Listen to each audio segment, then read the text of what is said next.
best Grand Prix motorcycle that's ever been. The performance to improve as much from the 23 to 24. But have you got an idea from the factory about the areas that they're looking to improve for next year?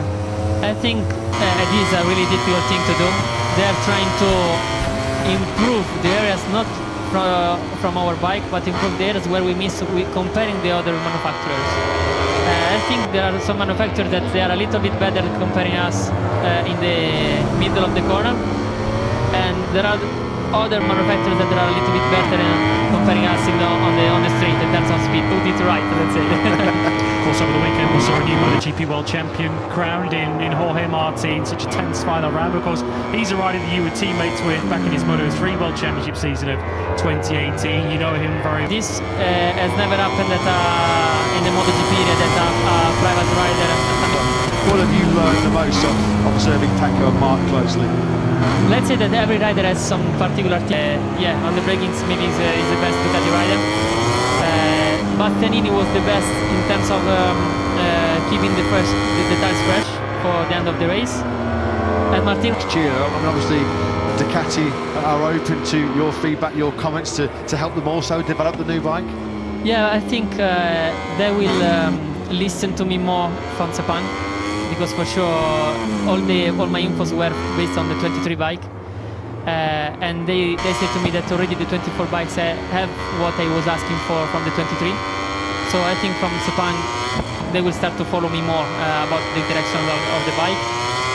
But also there, Marquez, we saw him overtaking Pecco Bagnaia in Portimao as well at the second round of the season, and then led his third MotoGP race in the Circuit of the Americas when Jorge Martin had several opportunities or several attempts to try and pass Pedro Acosta, just could not do it, to the point that Acosta finished ahead of him in the race, and it took something quite extraordinary for Maverick Vinales to beat Acosta on that day and deny him a win in what would have been just his third MotoGP start. So I think there's any doubt from us that if KTM give him the package that can compete up against the Ducatis, they've got the rider. Much of the season on Sundays in the Grand Prix, firmly back inside the VR46 Racing Team garage, keeping a close eye on the action and proceedings. Great to hear, wasn't it, in the commentary box for a short period of time this afternoon, the thoughts about Fabio Di Gianantonio.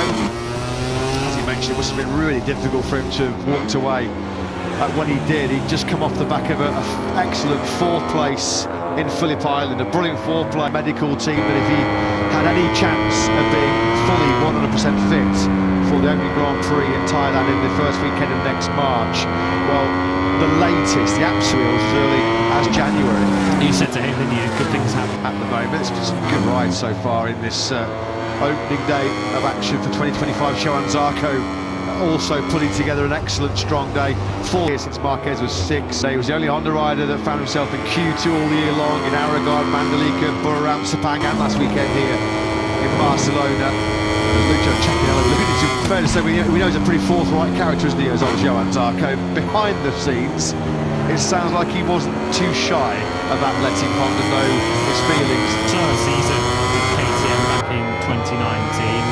Johann Zarco has grown up as a person and as a rider since then. Of course, he's a MotoGP winner now, which of course must make a huge difference to his mindset when things are going badly. He does have those good memories to draw upon. But for Johann Zarco, super experienced, and yeah, he's been one of the unsung heroes everybody is on, and the situations they've been riding under.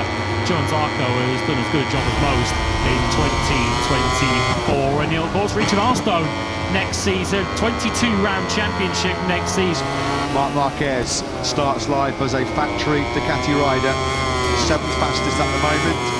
Having a chat there with Gigi Dall'Igna, who pretty much moved heaven and earth to move Marquez into factory team, a decision which Dall'Igna knew the consequences. He knew that he would have to sacrifice Jorge Martin, Enea Bastianini and the current World Championship winning team. All the collateral damage really in the Marquez signing was the fact that Martin and Bastianini moved on to a new challenge. It's a long-term commitment that Pramac have with Yamaha. It wasn't made public at the panel. Come on, mate, that's supposed to be the newly formed Pramac Moto2 squad. That was announced yesterday. We don't yet know what bikes they're going to be on next season. The strong rumour in the paddock is that they'll be on Boscoscuro chassis in that Moto2 squad, which certainly proved pretty successful this year for our MotoGP rookie Ayagura, who won the World Championship on that Boscascoro. And yes, if you look at their riders, they'll both be thinking, hey, there's a clear pathway now for us into MotoGP.